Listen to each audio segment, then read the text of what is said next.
article about developers. Have you been hearing about this? Yeah, I have. And the stuff that I've been reading is that within municipalities across the province of Ontario, there is approvals like you wouldn't believe. But not everyone is building. And there's headwinds. And I think you and I both know why the shovels aren't in the ground in a sense. One Yeah, big, so here's the article that I was looking at. yeah, yeah, that's it. Where it goes in to talk about, you know, Doug Ford's bill C-23, opening up green space a little bit, blah, blah, blah, blah, blah. But then there's other critics talking about, well, we don't need to do that because we already have a million approvals. But the developers and builders are not building fast enough, or just because they got approval, people think, oh, great, they got the approval, they're going to start that subdivision. That's not the case. When we have to look at what's going on in this country and province today, interest rates have gone up. Cost of borrowing is very expensive. Shortage of labor and skyrocketing material costs. That is what's preventing supply being built. They've addressed some issues that they are getting permits out quicker, but not necessarily developers jumping on it. So my thoughts, I think supply will remain very tight for some time until we see some shifts in economic situations in this province. And hence, when inflation slows down, materials come down. But I think the biggest one is interest rates. What do you think?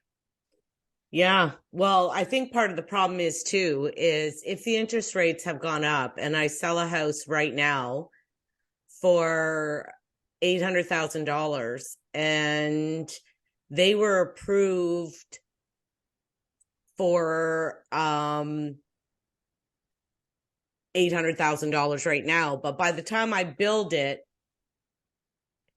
and now people start selling them for 750, when my house is about to close and the resale market of the same unit 750, I can't get a mortgage for 800.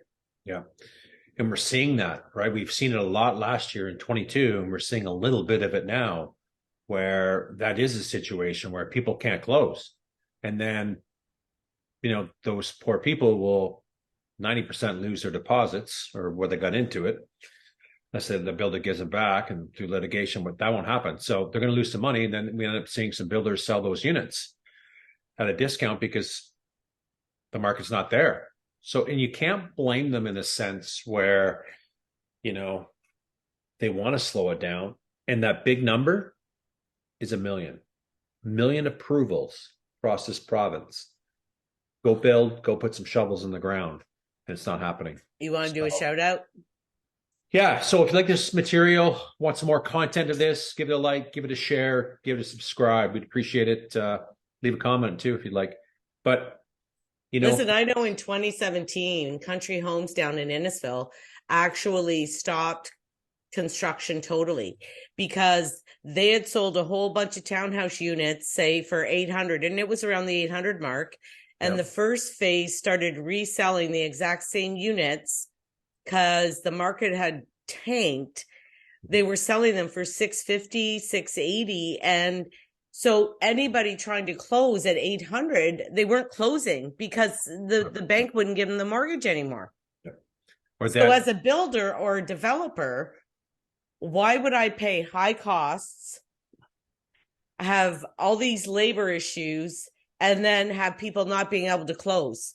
If they were approved 2 years ago at 2%, they're not going to get approved now at 5. It's done. It's a game changer, and we're seeing a lot of it. And, we're going to see more of that too with some of these communities. And there's a few in our community right now that construction's been going on for a year and a half, and some units have already closed, and et cetera, et cetera.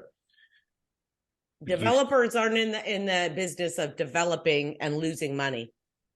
No, they're not. This is a business. And, we pulled title on a property, and we saw on title that $132 million blanketed across that project. Imagine